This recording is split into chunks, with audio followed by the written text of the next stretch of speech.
But he did realize after. All right, so LeBron James is Sam Amick. This is on the roster plans. Y'all know what the F should be happening.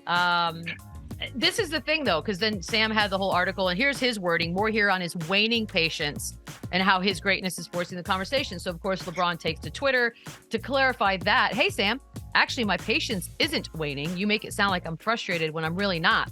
I told you over and over, my job is focused on the guys in the locker room. My job isn't the roster. No, we'll get to that. Shams, the realities of the Lakers and what they have as far as trade options is what? We've been talking about the trade front with the Lakers like every single day. I think the reality has been the reality, which we've spoken about over the last several weeks. They only have 2 first-round picks that are eligible to be traded as of right now for the rest of the decade. Now, they're going to have more picks open up as the years go on, but right now they have 2 first-round assets. And their position, and I think one that other teams have felt, is one of being cautious with those picks and really being careful in terms of deciding what trade they want to make. You don't want to burn those picks. The few valuable assets that you have, you don't want to burn them on a trade that's barely going to move the needle, especially with the uncertainty of Anthony Davis' health status, when exactly he's going to be back. I do think he's making a level of progress. They're still not sure when exactly it'll be. We're already nearing the mid-month period that's going to mark the 1-month mark of his absence. As we spoke about, it could be even longer than that when he comes back. But I don't think there's an expectation that the Lakers are going to do much that's of significance in this trade market just because of the uncertainty of the season, because you don't want to burn those picks and it's not going to move the needle for where you're really expecting to go. I do think there are people on this roster that do understand that predicament that this team is in. Not a great predicament at all, Eddie. So as far as the influence that LeBron has on this roster and the building of this roster, how much does he have? I mean, look, it's been widely reported. They call him Le GM for a reason. He called himself that jokingly. Like, we understand the implication. We understand the idea that if we make a big move, we're going to talk to LeBron. This is a partnership. The Lakers have called it that over and over and over since they've signed him. Magic Johnson at his house at midnight on the deadline day. Like, let's be honest. And so that's what I don't understand about these quotes here. And it's just about LeBron in general. There's a little bit of a lack of accountability here. It's been widely reported that him and AD are the ones who pushed for Russell Westbrook and that trade that has essentially gutted the rest of their future assets and put them in a weird place. You can play all that for Anthony Davis and you eventually get a title, but then to break up that gang to get Russ, a little bit of looking in the mirror there as well for LeBron and for AD, if the reports are true. The thing I don't understand about this, and then the recant later, is, you did say this. Like, it doesn't matter how we read that, what tone. You saying mid-5-game streak, we know what we need to do with this roster, cuss word, whatever. That's clear. There's no mixing that up. There's no like, I was sitting there with a smile on my face. However you said it, you're telling the world and your general manager that, something needs to happen. You're also telling your teammates that. It's not the first time you've told your teammates that.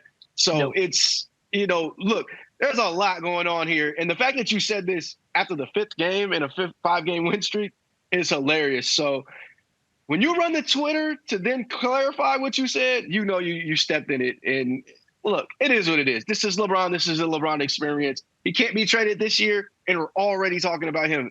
Can he be traded this summer? Will he be traded? Will he ask out? What is he going to do? Who knows? It's LeBron. You got to do what LeBron says, or you got to send him to Brooklyn maybe and let him win a title there. Oh, God, you want that? Hey, wait, you like would want fit. that? Hold on. I like the idea of point forward LeBron with Kyrie, KD, Nick Claxton playing defense. I could see it. Look at Chandler, he's nodding. He can see. He is nodding. See the remnants of that team. Wait, is he nodding good or bad? I can't tell. Let me tell you guys something. First of all, LeBron would be unbelievable on the Nets. When I was a 2nd and 3rd year player in Houston, I had juice with Daryl Morey. They would ask players, top 1, top 2, top 3 players, do you like this guy? Do you think he'd mesh well? Same thing happened then in Dallas with Cuban and with Carlisle. I had juice. If you don't think for a second LeBron James has complete control at least bouncing ideas off him. And that's what's so confusing to me is he frustrated? Yes, he should be. He's having an unbelievable season. He's not getting much help. But if you think that he didn't okay these moves in the offseason to put them in this situation, you're out of your goddamn mind. Rich Paul controls that team. LeBron James controls Rich Paul. There is no way that he wasn't okay with these moves. And yeah, they're not working out, and the team's probably going to miss the playoffs. And that's a tough break. But to sit here and say this and act like you're clueless about the team and the design of the team. That can't be true, because if Chandler Parsons got access and juice with the GMs and the owners when he was playing, LeBron James definitely does. So it's frustrating for him. They're losing. The team's not working, but it's hard for me to believe that he didn't okay these moves this offseason. So that's the problem, right? Like, for those of us who do not care for LeBron James' antics, this is a very prime passive-aggressive example of why we get so irritated. It's because on the one hand, we know how things went down, or we know how big a role you had. And by the way, I don't argue with that. If I have LeBron James on my team, I'm 100% going to him about everything, right? But I can't have you with the same breath turn around and then feign stupidity as far as like, I don't really know what's going on back here.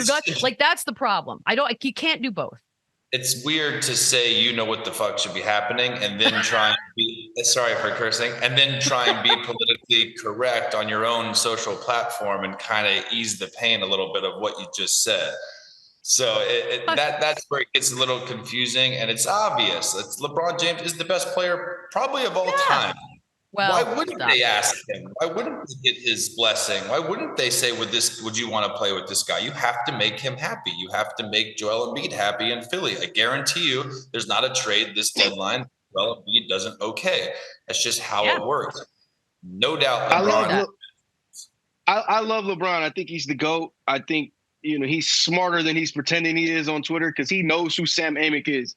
He knows what that quote means. He knows what it means when he sits down with the other network and has a sit down with them on a night they don't even have a game. I don't know why he's sitting down talking to them, having a one-on-one, but whatever. He knows exactly what he's doing. This is LeBron. Like, the basketball IQ's out the chart. He has an agency and kept it all above ground because somehow it makes sense. It's cool. I love LeBron. He's running the game. He's running the team. He knows exactly what he's doing and how to do it. And if he's playing his passive aggressive, don't fit in game and whatever, he's done it before. Trust me, that team is made in the image of LeBron. I'm talking, if they want to wear blue uniforms tomorrow and he wants to wear purple, what color do you think the Lakers will be wearing when they trot out on that court? It just is what it is. So LeBron is hilarious. I get what he's doing. I guess he's putting public pressure on Rob Pelinka to make some move. I don't know what that move is. Like Shams already said himself, I wouldn't hold my breath. I would not hold my breath on a Lakers move. But listen, this is my thing. It's like, you ask any player in the NBA, especially a top player, of course they're going to say, I want moves made. So I don't yeah, I guess you caught LeBron in this moment, but like, you ask any of these top players, whoever it is, yeah, of course you want upgrades made to the team. But again, the reality of this situation, and I'm here only for the reality, is that there's not. As of right now, the Lakers aren't in the marketplace to make a significant trade because of those 2 first-round picks, the uncertainty about Anthony Davis' health status, and just that star player isn't available on the marketplace. And they're not just going to make moves on the margins for a team that, even if you add a player like that, you don't know where you're going. So that's the reality situation. That's all I'm going to speak on. And you know that we're going to get a lot more passive aggression, and it's going to be awesome. And we're here for every single bit of it. Taking a quick break. When we come back, Shams has the latest on the dunk contest. And speaking of dunks, the latest edition of That Man Has a Family when Run It Back returns. Run it back, yeah.